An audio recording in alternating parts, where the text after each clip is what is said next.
Manager जी सवाल हमारी बा रउआ पर एगो गंभीर आरोप बा जी। आरोप ई बा कि रउआ वार्ड लोग के कमाई नहीं दिले। बिल्कुल हमरा तो इस समझ में नहीं क्या हुआ कि चुनाव लड़े रउआ वार्ड के वार्ड सदस्य बिल्कुल कहता। बिल्कुल बिल्कुल सुनले बनी और वीडियो हम वीडियो देखले बनी लेकिन हमरा ने अच्छा मैंने मैनेजर 10 रुपया कमा ली तो का हो जाए। अच्छा चीज बा कमा लिया तो अच्छा चीज बा रउआ रोक लगा दे। लेकिन हमरा ने के समझ में आवत कि आज के दिन में चाहे पूर्व में जितना लोग लड़ल बा जीतल बा अच्छा आज लड़ता ये कौन दुकानदारी है। ये केहू कहे नहीं के जात केहू जानता तो कहे नहीं के जात कि रोड़ा चुनाव लड़ी रोड़ा पोसाव तो लड़ी नहीं के पोसाव तो छोड़ दी। अब राजनीतियों में पोसाए वाला बात है। बिल्कुल बिल्कुल एमे एकर मतलब कि रोड़ा पूंजी काहे के इन्वेस्ट करत नहीं रोड़ा के सेवा के भावना से सरकार तो सेवा के भावना से एकरा के जी रखले बा। मैनेजर जी रउआ करो के हम क्षमा चाहता नहीं कि दूगो मिलल बा फ्रूटी दूगो फ्रूटी के माने डिब्बा होला जौन मिलल बाटे अगर बटाई तो जो कार्टून में फ्रूटी मिले। हाँ बिल्कुल बिल्कुल कटाई तो बटाई तो कार्टून में रहे और रही लेकिन उनमें भइल का कि प्रशासन के जब सूचना दल गई प्रशासन के सूचना 9:45 करीब में दल बा अब प्रशासन 11:27 पर पहुंचल बिया। अब ऐसे रउरा सोच सकता नहीं कि इतना देर में का हो जबकि ओजवान से लोग देखा था कि कुछ लोग जब रास्ता के मुंह पर खड़ा बा तो सब लोग का आभास हो गए लोग का कि कहीं ना कहीं हमने के घेरा गए बनी। ओजी के कुछ महिला लोग से भी हमारा बात भई जे स्पॉट पर जहाँ पर प्रशासन पहुंचा है वो लोग बतावल कि ऐसा बात नहीं है टेम्पो हमेशा आवेला जी प्रचार के दौरान जे पहुंचा तला लेकिन एमे शराब उरा बाटे या शराब पिए वाला कोनो बात ना रहला सब ये बिल्कुल साजिश के तहत औरत लोग का बयान सुन ले को मैं जो हम लाइव भइल बानी ये साजिश के तहत कहीं ना कहीं बदनाम करे का प्रयास होता है एकरा ऊपर का टेम्पू ओजी का महिला लोग एमजी का महिला लोग कहले बा रौरा पंचायत के महिला हम रौरो से बात के हम कहते नहीं कि टेम्पू के प्रचार करे के टाइम कई बजे लेके बा टेम्पू आज के समय में 9 बजे तक प्रचार के गाड़ी रुक जाती है लेकिन जब गाड़ी 9 व 10 के बीच में घुसल आ गाड़ी 11:30 बजे रात्रि तक जवान नदी के किनारे खड़ा बिया। नमस्कार हम बनी अमरजीत कुमार गिरी अभी हम पहुंचल बानी भोपतपुर पंचायत में और तमाम बातचीत हुई मैनेजर पंडित जी हमारे साथ में बानी तमाम बातचीत हुई। हालांकि लगातार आरोप प्रत्यारोप के जौन सिलसिला बा भोपतपुर पंचायत में चल रहा बा हम सीधे चलता नहीं मैनेजर पंडित जी के पास में और तमाम बातचीत करें। मैनेजर पंडित जी सबसे पहले स्वागत है हमारे चैनल में। चलिए मेरे तरफ से भी आपको बहुत बहुत स्वागत है। मुखिया जी हम चाहें कि रौरा भोजपुरी में बोली ताकि सब लोग सुने। चलिए पहल का सवाल बा कि जौन विवाद फैलल बा काल परसों से जी एकरा ऊपर का है हम तो ये कहे कि जौन काल परसों के जौन घटना बा उनमें साफ साफ सच्चाई दर्शता हम कहते नहीं कहीं गलत हो के आज यदि के सूचना प्रशासन के देता कि गलत होता तो प्रशासन पर भी आरोप प्रतिरोप लगावल जाता कि ना प्रशासन पैसा लेके मिली भगत काम करता का कहीं से रौरा से भी हम पूछते नहीं कि का कहीं से संभव हो सकता कि प्रशासन पैसा लेके क्योंकि गाड़ी में दारू धो दे और रेट दिखावे कि हाँ ये गलत तरीका से कैल बा ये कहीं से संभव बा कि प्रशासन पैसा लेके ये काम कर सकता लेकिन प्रशासन पर भी आरोप प्रतिरोप लगावल जाता एक मतलब है कि यदि कहीं गलत हो तो क्या तो प्रशासन ना जाई ना बिल्कुल जाएगी प्रशासन ना जाई। अच्छा गलती करे वाला के गलत कहल जाओ तो कहे वाला दोषी साबित हुई तो ऐसे वो आदमी कहता हमारा और वीडियो देखले रहे रौरे वीडियो हम देखले रहे वो आदमी कहते कि हम एजुकेटेड पर्सन है हम MA किया है बीएड एमए किया है लेकिन रौरे से पूछता नहीं कि MA के डिग्री में ये पढ़ावल बा कि घरे घरे बच्चा के नवजुवक के दारू पिया के आ ओकरा के शिक्षा दल जा का ये शिक्षा दल बा BA के इसमें लेकिन ये जवानी सिस्टम बनल बा आज सालों से कि एक एक आदमी नौजवान के दारू घरे घरे पहुंचा के पियावल जाता ये कहाँ के सिस्टम है। हम तो ये जवान लेकिन बोले नहीं अपना यदि 15 अगस्त 26 जनवरी के स्पीच में भी हम बोलने बने कि यदि सबसे बुरा स्थिति में दारू के मामला में प्रशासन भी फेलियर साबित होती है भोपतपुर में। हाँ प्रशासन भी फेलियर बा कि सबसे ज्यादा दारू के विक्रेता लोग बा तो भोपतपुर पंचायत में बा नाम तो केहू के ना रखे पूरा जानता जानता कि दारू के बेचेला और दारू और बिना चुनाव में सबसे ज्यादा के दारू पिया हुआ के पकड़ाई लो। एगो और सवाल पूछम मैनेजर जी, एगो और सवाल पूछम, रौरा ए दारू वाला जौन घटना भइल जी, रौरा रात के कब सूचना मिलल कि ऐसन ऐसन कांड हो गइल बा हमरा पंचायत में और प्रशासन पहुंचल बा? जी, हमरा सूचना समथिंग 9 बजे के बाद 10 बजे के बीच में मिलल। 9 और 10 के बीच में? 10 के बीच में सूचना मिलल। ये के दिहल रौरा के सूचना? सूचना कहीं से मिलल? हम लोग वही अथी मोहल्ला से मिलल जहाँ दारू पकड़ल गई, वही मोहल्ला से कि हमरा के फोन कइल कि मुखिया जी ऐसे ऐसे बात बा, ये मोहल्ला में दारू बटाता आ गाड़ी टेम्पू प्रचार वाला गाड़ी लागल बिया और वही में से निकाल के कंटेनर में कुछ रखल बा। लेकिन मैनेजर जी रौरा करो के हम क्षमा चाहतनी कि 2 गो मिलल बा फ्रूटी, 2 गो फ्रूटी के माने डिब्बा होला जौन मिलल बाटे, अगर बटाई तो जो कार्टून में फ्रूटी मिलल। हाँ बिल्कुल बिल्कुल, कटाई तो बटाई तो कार्टून में रहे और रहे, लेकिन उनमें भइल का कि प्रशासन के जब सूचना दल गई, प्रशासन के सूचना 9:45 बजे करीब में दल बा और प्रशासन 11:27 पर पहुंचल बिया। अब ऐसे रौरा सोच सकत नहीं कि इतना देर में का हो, जबकि ओजवान से लोग देखा था कि कुछ लोग जब रास्ता के मुंह पर खड़ा बा तो सब लोग का आभास हो गए लोग का कि कहीं ना कहीं हमने के घेरा गए बनी सर। तो ऐसे अफरा तफरी में दारू का हटावल जरूर गए,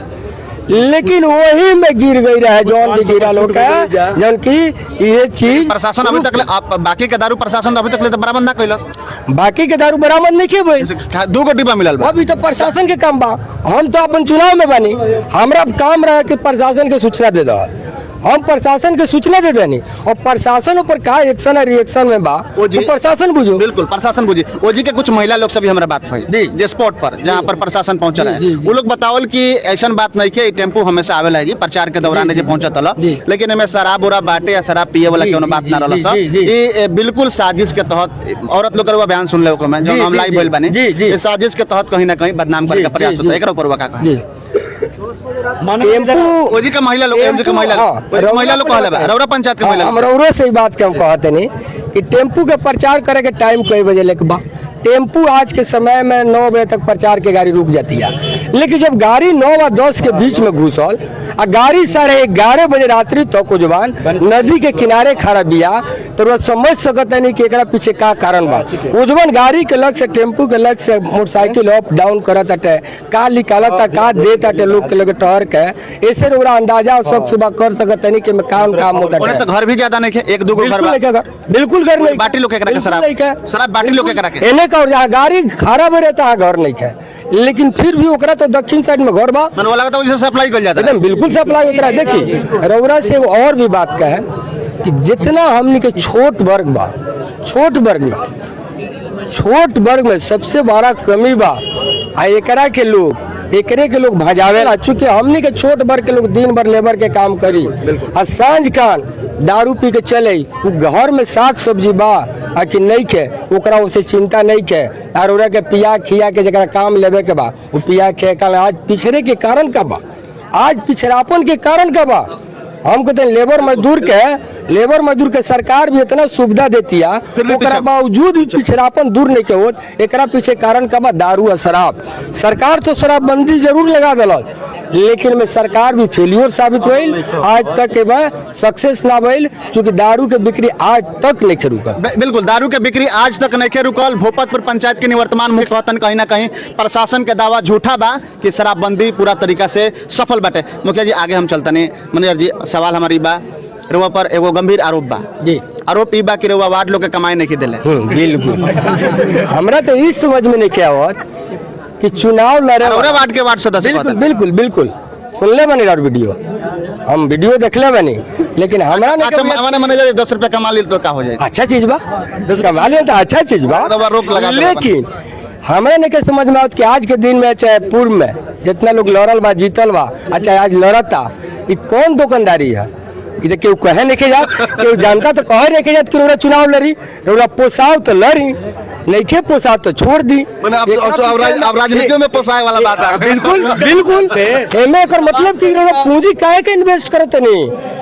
रौरा के सेवा के भावना से, सरकार तो सेवा के भावना से ओकरा के चीज रखले बा, ओकरा कमाए के का सोचत नहीं, ओकरा में कमाए लगनी। आज जे कहले बा ओकरा बारे में भी जान नहीं,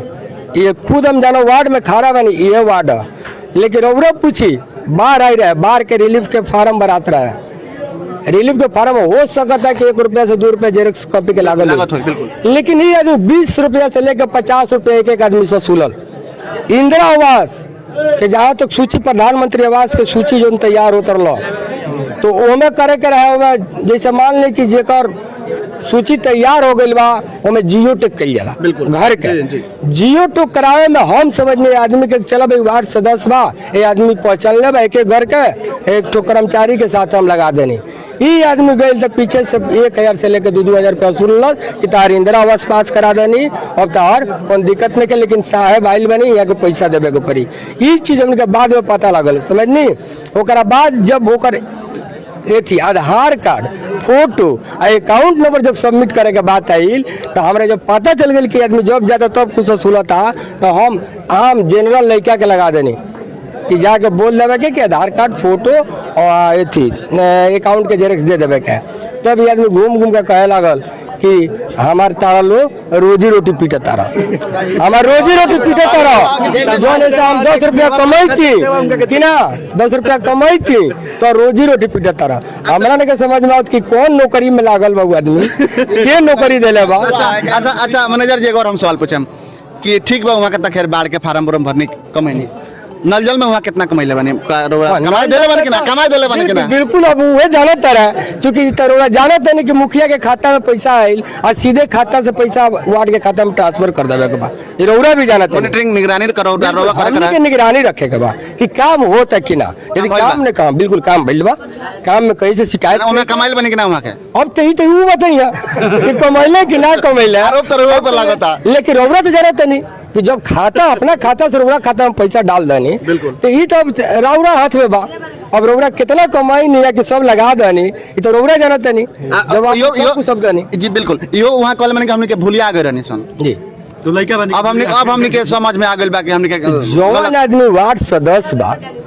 आ इतना अनारी आदमी भूलिया के 5 साल बिता दलस तो अब बताई कि ये वार्ड के का हाल हुई जवान आदमी ज्ञान नहीं है ज्ञाने जब नहीं के भूलिया गए बुलाला के लड़का बच्चा दूध पीवा भूलिया जाई लेकिन जब वो आदमी वार्ड मेंबर बा और वो आदमी अपने मुँह से कहते कि हम भूलिया गए रहे तो 5 साल कटल के तरिया भूलियाइए में कट गई तो पूरा जनता का धोखा दे डाल गई। बिल्कुल आगे हम पूछे सवाल कि 2016 में रहुआ मुखिया बननी भोपतपुर पंचायत के 2017 में करीब फरवरी के आसपास में रहुआ साथ में घटना घटल कैसन घटना घटल है का ये अभी तक हम उम्मीद न करते रहे क्योंकि हमारा केहू से अभी तक कोनो द्वेष न रहा आज तक हमारा पर 160 के मुकदमा भी नहीं था जान ली इतना दिन चौथा टर्म हमारा 2016 के चुनाव रहे 5वां टर्म 2021 2 बार हम बीडीसी जीतल बनी 1 बार 2011 में हारल बनी फिर 2016 में मुखिया जीतने लेकिन हमारा केहू से राजनीतिक विद्वेष ना रहे लेकिन 6 फरवरी 2017 में चुनाव के 6-7-8 महीने के बाद घटना घटल ओकरा पीछे बहुत साजिश रहे लेकिन वो बड़ा कहीं से हमारा संदेह ना रहे कि हमारा पीछे राजनीतिक हाथ बा लेकिन बाद में हमारा पता चलल कि ना में राजनीतिक हाथ बा डीएसपी साहब भी एक घंटा तक हमारा से पूछत रह गए कि ना कि नहीं मुखिया जी आप बताइए इसमें राजनीतिक हाथ है पूरा डाटा ला कि आपसे कितने कितने वोट किसको मिला है सब हम बतेबो के नहीं लेकिन फिर भी हम केहू के नाम ना रखने लगत रहे कि हमारा द्वेष केहू से द्वेष नहीं के लेकिन बाद में हमारा पता चला कि ना राजनीतिक में हाथ रहे चूंकि जौन वार्ड में अभी हम खड़ा बनी पूरा के पूरा अंसारी वार्ड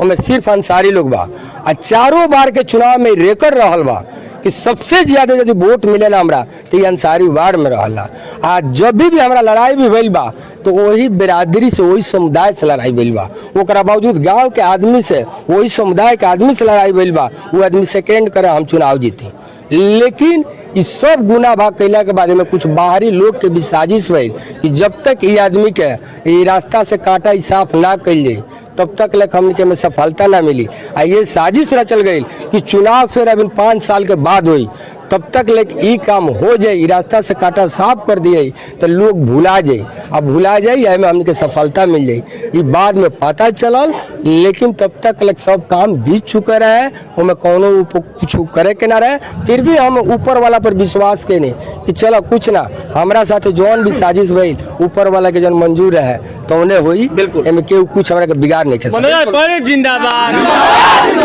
सब जिंदाबाद। बिल्कुल आखिरी सवाल जाते जाते ग्राम पंचायत राज भोपतपुर के जनता से का नहीं हो रहा, का निवेदन करें कैमरा में देख के कर सकता नहीं मैनेजर जी? हम बिल्कुल जनता से ये नहीं हो रहा करें, विनती करें ए जवान कि कुछ ना 5 साल के जन हमरा मौका मिलल बा,